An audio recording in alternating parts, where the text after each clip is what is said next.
today. I'm Carmen Amon, and you're watching the Daily News with the Pulse. Tonight's story is, recently a large earthquake devastated Japan. Shortly after that, an earthquake caused a massive tsunami about 3 stories high that destroyed the homes off the coast of Japan. The earthquake and tsunami caused not only by the destruction of the country's terrain, but also led to the malfunction of one of the country's largest nuclear reactors. Here's Tina Lee with the footage of the damage and of the reactor. Thank you, Carmen. I'm live in Sendai, Japan. It has been several weeks since the destruction of the earthquake and tsunami that devastated the people of Japan. It tore down thousands of homes, leaving many people without shelter. Right now, there is still a lot of debris strewn across cities. Behind me is one of the nuclear reactors that malfunctioned due to the quake and tsunami, causing the nuclear crisis in Japan. For more details on the functions and effects of nuclear reactors, we have Caroline Bills, an expert on nuclear power.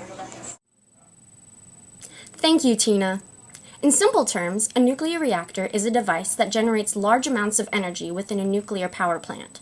The energy of a nuclear reactor is created through the fission of, usually, uranium. Fission is when the nucleus of an atom is split into many lighter nuclei, which is accompanied by the release of energy in the form of heat. This heat is then used to boil the water that is circulating through the reactor, which in turn gives power to the generator. The generator is the machine that converts the mechanical energy from the pressure of the boiling water into electrical energy. Once the generator creates electrical energy, it can be extracted for use, and the water continues to circulate to keep the reactor cool. This is where the problem originated in Japan's nuclear reactor. The combination of the earthquake and tsunami disrupted the reactor's ability to cool. Therefore, it began to exceed the threshold of safe temperatures within the reactor's core.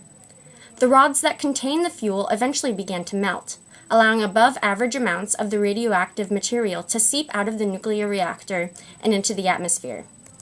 Radiation can be very dangerous to humans, which is why Japan has so quickly taken action to prevent any further exposure. Now, back to Carmen to provide more details on the effects and precautions taken regarding Japan's nuclear crisis. Thanks, Caroline. About 140,000 people living within 20 miles of the plant were ordered to evacuate the area or to stay indoors. There were reports that radiation levels in Tokyo, about 175 miles south of the nuclear power plant, were about 20 times higher than normal. So far, only about 50 or so of the plant's workers have been exposed to dangerous levels of radiation while trying to shut down the plant.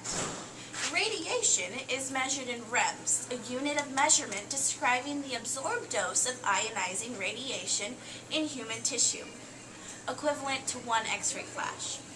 When exposed to 100 rems of radiation, nausea occurs.